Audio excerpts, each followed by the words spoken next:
E aí, galera do Me Salva? Vamos continuar o curso de eletromagnetismo falando da primeira equação de Maxwell que a gente vai ver, tá? E qual que vai ser essa primeira equação? Vai ser a lei de Gauss da eletricidade. Então, vamos relembrar. A gente já viu como é que a gente calculava o campo elétrico para um corpo que possuía uma distribuição contínua de cargas, né? O que a gente fazia? A gente dividia esse corpo em elementos de carga dQ, e a gente determinava a contribuição de cada elemento e depois somava ao longo do corpo, né? Então, o que a física faz? A física tenta simplificar os nossos problemas. Então, o que a gente vai fazer agora para determinar o campo elétrico em um ponto? A gente vai considerar uma superfície fechada que englobe o meu corpo carregado, tá? Essa superfície aqui, apesar de ser bidimensional, eu queria representar um cubo, tá? Então, imagina um cubo oco envolvendo o meu corpo carregado.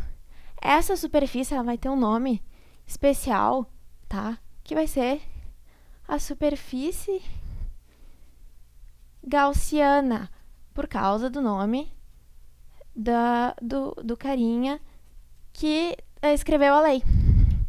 Então, como é que eu vou usar essa superfície gaussiana ao meu favor? Agora a gente vai ver.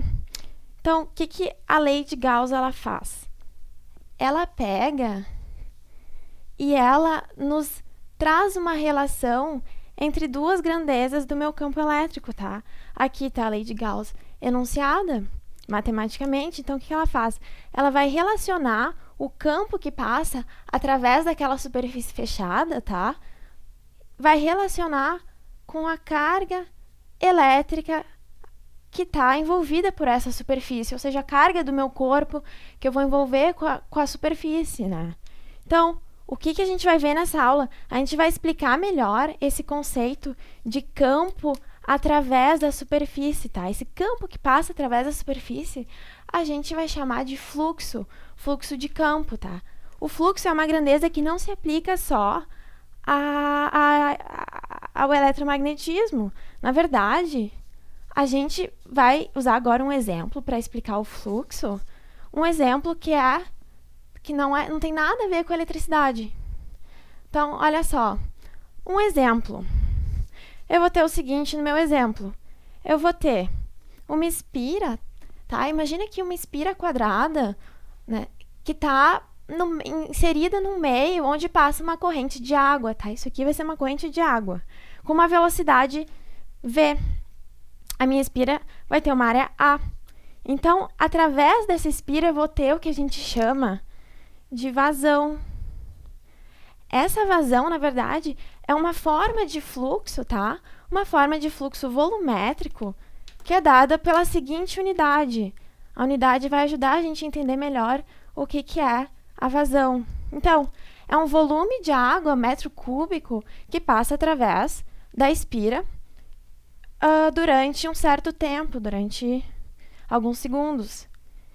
Então, essa vai ser a nossa vazão. Como é que a gente vai determinar ela? Primeiro, vamos dar uma olhada como é que se comporta a vazão.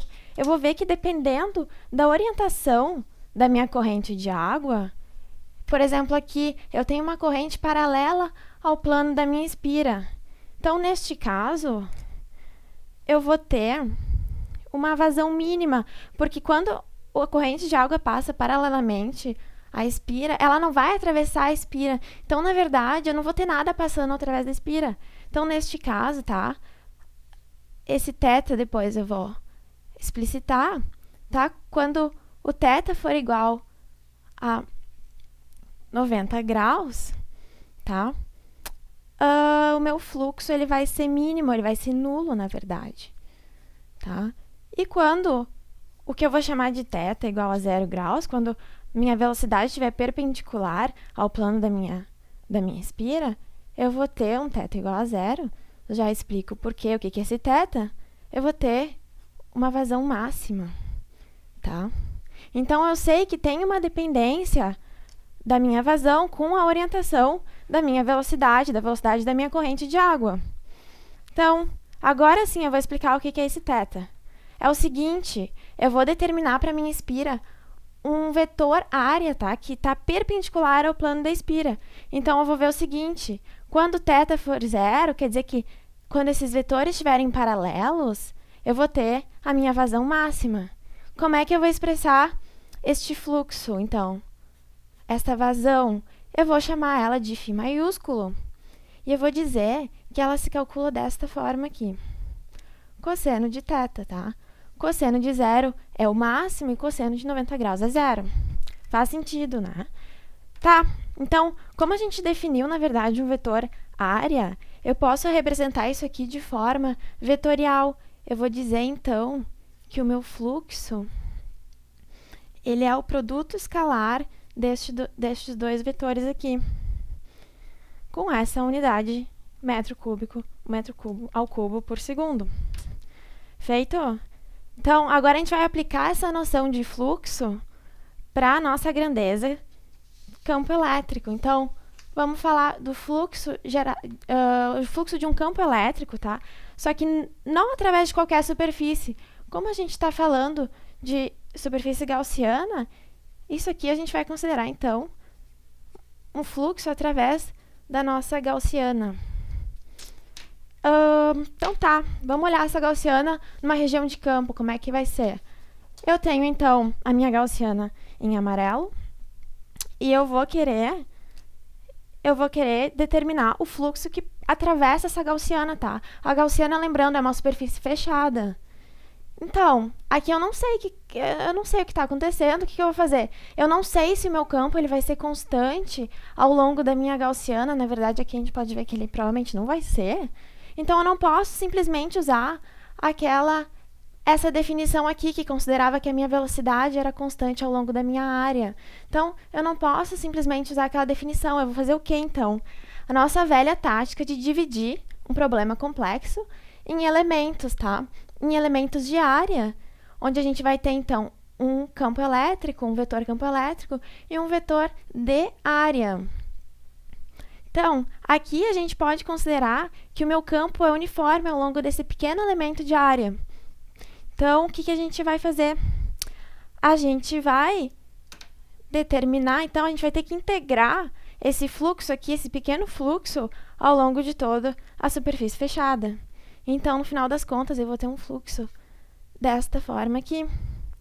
Integral, campo, produto escalar, no meu elemento de área. Só que, olha só, a superfície gaussiana é uma superfície fechada.